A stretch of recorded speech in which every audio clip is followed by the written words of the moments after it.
acceptable in the sight of God. It's a fake marriage. Number two kind of marriage like that is marriage on spell or charm. Marriage that is based on spell or charm, whereby the woman uses charm or spell to lure the man into marrying her, or the man uses spell or charm to lure the woman to get married to him. Such a marriage in the sight of God is a fake marriage. It's not acceptable in the sight of God. When you marry a woman using charm, using black magic to marry that woman, or you use black magic to marry that man, in the sight of God, God has not joined you both together.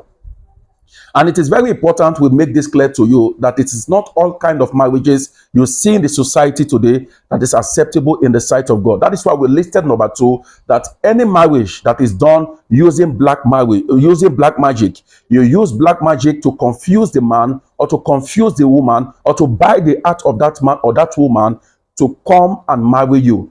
That marriage is not acceptable in the sight of God. And if the eyes of that person gets to open, that person is at liberty to leave that marriage and to marry the rightful person. Number three kind of marriage that is a fake marriage is the marriage outside parental consent. Marriage outside parental consent. You can also put it this way: marriage outside guardian consent. Now, if you are to get married and the parents of the lady are not accepting your proposal, are not accepting your desire, your interest, then that marriage shouldn't be organized. That marriage shouldn't go on until there is parental consent or there is guardian consent. That marriage is fake marriage before God. Let me share a story with you. In our church some time ago, there was a particular person that wanted to get married to a sister, and the family of the sister refused to accept that brother in marriage. There was no parental consent, and the brother wanted to go on with that marriage, neglected the fact that the parents of the lady had to involve in that marriage. I was one of those that suggested that if they would do it that way, that the church will not be part of it at all.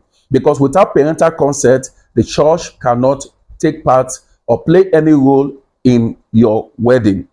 So any marriage that is done without parental consent, the parents of the lady never buy into it. We're not talking about the parents of the man. Most men, their parent doesn't really have much influence over their lives. But you see the women, it is scriptural that a woman should be given out to her husband by her parents. So where there is no parental consent, the marriage is tagged as fake. And if both of you go on to get married, in the sight of God, marriage haven't taken place. In the sight of God, that marriage have not yet been